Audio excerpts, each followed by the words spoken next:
боюнча өзгерісін айтыңыз. Металдық қасиет келмейді.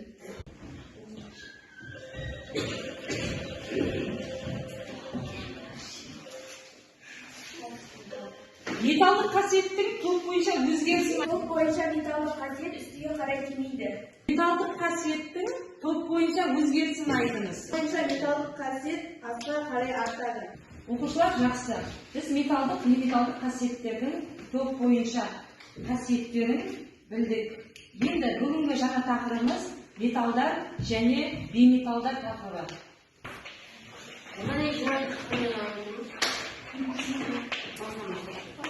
Жетінші қазан дәптеріңізді ашамыз, бүгінгі жазамыз. Тақырып металдар және бейметалдар. Сіздердің алдарыңызға металдардың үлгісін көрсетемін. Өздеріңіз ашып қараңыздар.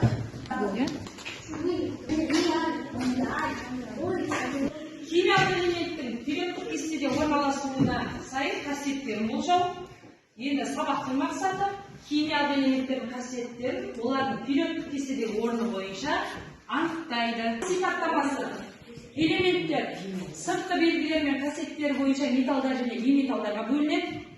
Периодтық кестедегі элементтердің металл, бейметалға бөліп көрсететін болсақ, кестедегі элементтерді металл және бейметалл бойынша бөліп қарасақ, болдан астыңға қарай диагонал сызық сызып, бұның жоғарғы оң жақ жоғарғы бөлігі бейметалдар және сол жақ төменгі жақ бөлігі металдар болып бөлінеді. Ал оң жақ жоғарғы жақтың барлығы бейметалдар. Металдар периодтық жүйенің бірінші және үшінші топтың негізгі топшасында орналасқан. Олар барлық топшаларында кездеседі, яғни қосымша топшалардың барлығында кездеседі. Ертеден адамдар металдарды оның иілгіштік, созылғыштық, металдық және жылу өткізгіштік, электр тогы өткізгіштік қасиетін бұрыннан білген. Металдардың сыртқы энергетикалық деңгейлерінде 1-ден 3-ге дейін электрон болады. Яғни бұларды металдар электрондарын оңай беріп жібереді. Металдар бірінші және екінші, үшінші топтың негізгі топшасында және қосымша топшасында металдар кездеседі. Натрий, магний және алюминий кең таралған металдар. Олардың өздерінен металдық жылтыры бар және иілгіш созылғыш болып келеді. Олар жылу мен электр тогын жақсы өткізеді. Аталған металдардың ішіндегі ең белсендісі натрий. Ол сумен қарқынды түрде кейде қопарылыс бере әрекеттеседі. Сондықтан оны керосинде сақтайды. Кремний сұрғылт қара, қатты, мұртсынғыш және жартылай өткізгіштік қасиет көрсететін жартылай металл. Оның құрылымы алмастың құрылымына ұқсас. Фосфор, күкірт, хлор және аргон бейметалдар.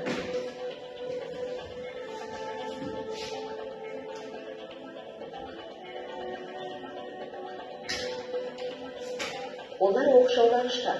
Қалыпты жағдайда хлор мен аргон газ күйінде болады. Хлор өте улы. Аргон асыл тастардың біріне жатады және химиялық инерттар.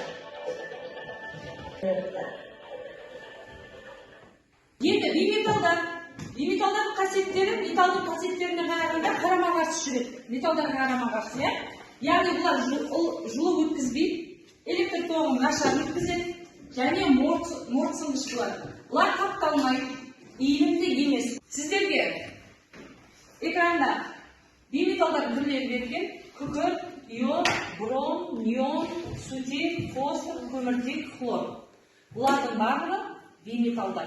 Металдардың түрлері: металдар жеңіл металдар, ауыр металдар, сирек кездесетін металдар, асыл металдар, баяу балқитын металдар, радиоактивті металдар деп бөлінеді. Асыл металдар: алтын, күміс,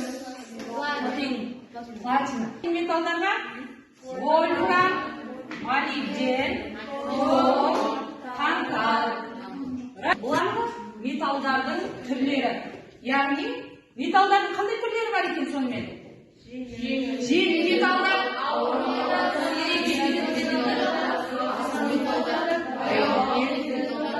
радиоактивті металдар бойынша өзгеру заңдылықтары. Әрбір период металмен басталып, металмен аяқталады.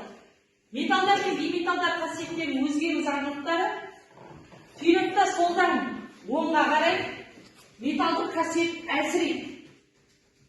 Ал бейметалдық қасиет күшейеді, керісінше жүреді.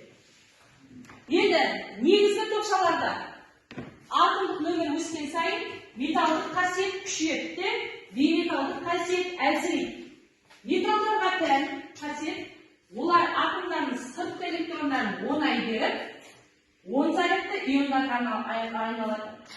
Ал бейметалдар керісінше электрондарды қосып алады және теріс зарядты иондарға айналады.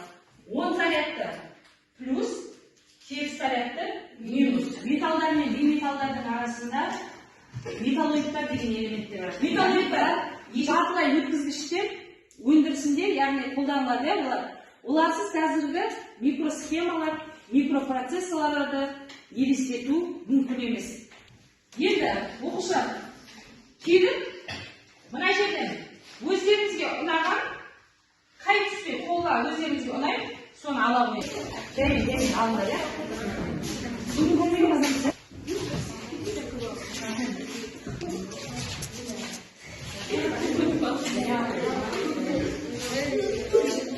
оқушылар, жеке жұмыс, сіз дәптерлеріңізді ашып орындаймыз. Металдар мен бейметалдардың периодтық кесте бойынша қасиеттерін болжау, яғни сәйкестендіреміз. Жаза беріңдер.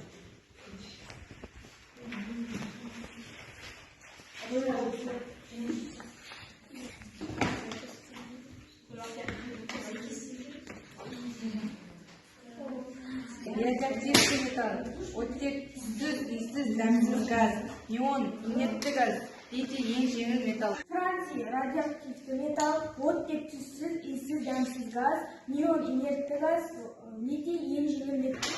Жұптық жұмыс, яғни берілген тапсырма. Берілген электрондық формулаларда қандай элемент атомдары берілген? Металл ма, бейметалл ма? Анықтаңыз.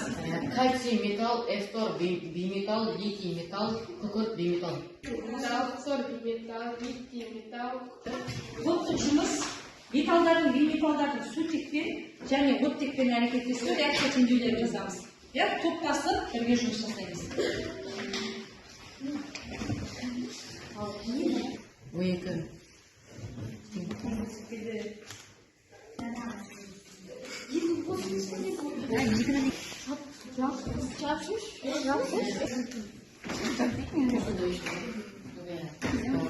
Қосылғанда бериллий оксиді шығады. Мырыш оттекпен қосылғанда мырыш оксиді шығады. Азот оттекпен қосылғанда азот оксиді болады. Алюминий оттекпен қосылғанда алюминий оксиді болады. Кальций оттекпен қосылғанда кальций оксиді болады. Магний оттекпен қосылғанда магний оксиді болады. Натрий суретпен әрекеттесуінде натрий гидриді. Күкірт сутекпен әрекеттесуінде күкірт сутек түзіледі. Күкірт сутекпен әрекеттескенде күкірт сутегі түзіледі. Литий сутекпен әрекеттескенде литий гидриді түзіледі. Жүйе берілді ғой. Сол периодтық жүйе бойынша біз келесі экрандағы тапсырмаға назар аударсақ. Лепиту платформасы арқылы біз сұрақтарға кім финишке бірінші жетеді, қай топ бірінші жетеді, финишке сол топ жеңімпаз атанады. Яғни бүгінгі сабақта химиялық элементтің периодтық кестеде орналасуы бойынша металдар және бейметалдарға бөлуді үйренді. Металдар мен бейметалдардың ерекше қасиеттерін сипаттай алдық. Кейбір металдар мен бейметалдардың периодтық кестеде орналасуына сай қасиеттері болжай алдық. Сіздерге мен ештеңе түсінбедім, маған түсінікті бәрі, мен әлі де түсініксіз деген өзіңіздің түсінген түсінбегендеріңізді қолбадағы жазулармен әкеліп сәйкестендірсеңіздер, келіп қойсаңыздар.